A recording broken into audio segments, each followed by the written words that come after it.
અમદાવાદના નોડા વિસ્તારમાં કુબેરનગર રોડ પર આવેલા સંતોષી માતાના મંદિરના મહંત મહેન્દ્રભાઈ આજે 16 માર્ચ 2025 વહેલી સવારે મંદિરમાં જ ગળાફાંસો ખાઈ આત્મહત્યા કરી લીધી હતી। મહંતના દીકરાએ આક્ષેપ કર્યો છે કે કોર્પોરેશન, પોલીસ અને બિલ્ડર દ્વારા મંદિર તોડી પાડવાને લઈ કરવામાં આવતા દબાણને કારણે આપઘાત કર્યો છે, તો બીજી તરફ MSC એ મંદિર તોડવાની કોઈ નોટિસ ન આપી હોવાનો ખુલાસો કર્યો છે। પ્રાપ્ત વિગતો અનુસાર શહેરના નોડા વિસ્તારમાં નેશનલ હેન્ડલૂમની ગલીમાં કુબેરનગર તરફ જવાના રોડ ઉપર જે સ્લમ વિસ્તારમાં સંતોષીનગરના છાપરા તરીકે ઓળખાય છે, જેમાં સંતોષી માતાનું વર્ષો જૂનું મંદિર આવેલું છે। સંતોષી માતાના મંદિરના મહંત મહેન્દ્ર માણેકરે ઉંમર 63ને આજે વહેલી સવારે આપઘાત કર્યો હતો। મહંતે આપઘાત કરતા પહેલા સુસાઇડ નોટ પણ લખી છે, જેમાં 4 વર્ષથી મંદિરને બચાવવાની લડાઈમાં પોતાના જ પારકા સાથે મળી તેના વિરુદ્ધ ઉભા હોવાનો ઉલ્લેખ કરાયો છે।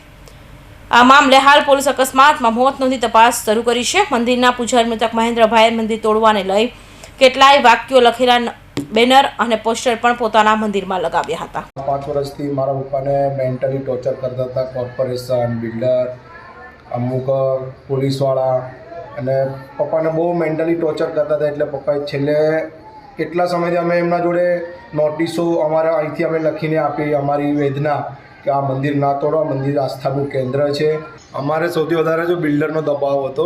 બિલ્ડરના કહેવાથી પોલીસ તંત્ર, કોર્પોરેશન છેલ્લા 4 વર્ષથી અમને આવી રીતે હેરાન કરી રહ્યા છે, અને છેલ્લે મારા પપ્પાએ આવી રીતે ગળે ફાંસો ખાઈને છેલ્લે એમનું જીવન ટૂંકાવી દીધું છે।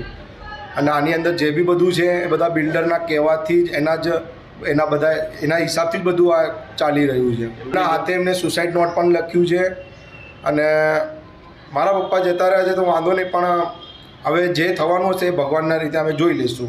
છેલ્લા 3-4 મહિનાથી AMC અવારનવાર આ રીતે બંદોબસ્ત માગણી કરે છે, પરંતુ અમારા સિનિયર અધિકારીઓ એમને ચર્ચા થયા મુજબ કે ભાઈ આ જે છે હમણાં 10મા 12માની એક્ઝામ હતી, આપણે બધા જાણીએ છીએ, એ એક્ઝામના લીધે ભાઈ કોઈ છોકરાનું ભવિષ્ય ના બગડે એટલે હમણાં થોડુંક આપણે એક્ઝામ પછી આ બંદોબસ્ત આપવાનું નક્કી કરેલું। અને એ અનુસંધાને પોલીસનું ખાલી લો એન્ડ ઓર્ડર જળવાઈ રહે એટલા પૂરતો જ રોલ હોય છે।